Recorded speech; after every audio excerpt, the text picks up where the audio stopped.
High, এখন আমি যাচ্ছি। আজকে তো শিবরাত্রি, তা শিবরাত্রিতে উপোস করেছি, আমার বড়ও করেছে, আমার বর সবসময় করে আমার সঙ্গে উপোসটা।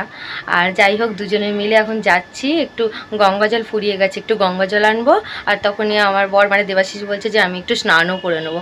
তা আমার তো সকালে স্নান হয়েছে, তাও এসে আমি একটু গা ধুয়ে তারপরে শিবের মাথায় জল দেবো, ভোলে বাবার মাথায় জল দেবো। তো এখন আমরা যাচ্ছি গঙ্গায় জল আনতে, ও স্নান করবে। আপনাদের সঙ্গে আমি আমাদের এইখানের যে বাধাঘাট, আমরা এই যে এখানে যে বাধাঘাটটা, শালকিয়ার বাধাঘাটটা শেয়ার করব।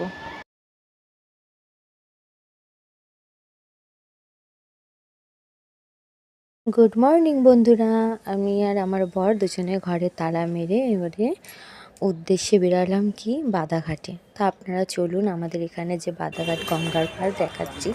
আমাদের বাড়ি থেকে কিন্তু বেশি দূরত্ব নেই, 10 মিনিট কি 15 মিনিট আমরা পায়ে হেঁটেই যাই। তো 10-15 মিনিটের মধ্যেই আমরা পৌঁছে যাই। আজকে কিন্তু ভিড়টা প্রচুর, দেখতেই পাচ্ছেন। আজকের দিনটাও তো বলতে হবে না, বাধাঘাটে কিন্তু অনেক কিছুই ব্যবস্থা আছে, যেমন বালিশ তোষক ওগুলোই তৈরি হয়। দেখুন আশেপাশে অনেক দোকান, না এক্সট্রাও অনেক দোকান বসেছে আজকের দিনের জন্য।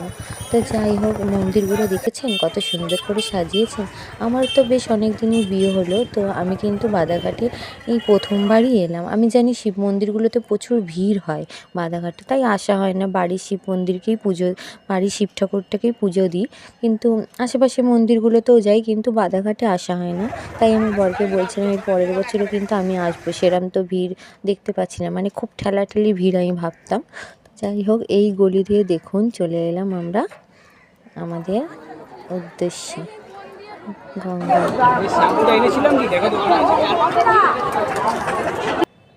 যে দেখুন আমার বর নামছে স্নান করতে, আমি কিন্তু দাঁড়িয়েই রয়েছি ওর জিনিসপত্র নিয়ে, জামা কাপড় গামছা এইসব নিয়ে। একটা জারও নিয়ে এসে জল নিয়ে যাব, গঙ্গা জল। তো যাই হোক, আমি বললাম ওকে ঘটিটাও নিয়ে নিতে, ঠাকুরের ঘটিটা, ওই ঘটিটাই উঠলাম। এক ঘটি জল তুলে সামনাসামনি কত তো দেখছি শিব মন্দির, তাই বললাম তাহলে সামনাসামনি জলটাও দেওয়া হয়ে গেল, তুমি টুক করে গিয়ে দিয়ে আসো। টুক করে গিয়ে একটা মন্দির ফাঁকা পেয়েছে, টুক করে গিয়ে জলটা ঢেলে দিয়ে এসছে। যাই হোক, এখানে কিন্তু জগন্নাথ বলরাম সুভদ্রারও মন্দির আছে, অনেক মন্দির আছে এখানে। এই দেখুন, এখানেই আমার বর টুক করে ঢুকে পড়েছে, এই টুক করে বেরিয়ে পড়লো। রোগা মানুষ তো বেশ ভালোই হয়, ফাঁক ফাঁক দিয়ে ঢুকে ফাঁক ফাঁক দিয়ে বেরায়। তো যাই হোক, একটু মজা করলাম। একটু মজা করলাম, ভিডিওটা দেখলে আমায় কিন্তু দেবে ধরে। তো যাই হোক, আমার এই বর আর আমি যাচ্ছি এখান থেকে, এবারে ভিড় ঠেলে এবার বাড়ির দিকে, বাড়ির উদ্দেশ্যে রান্না হলো। এই যে আমাদের এখানে বড় মা, সেই সব থেকে জাগ্রত মাইস্টান গেল।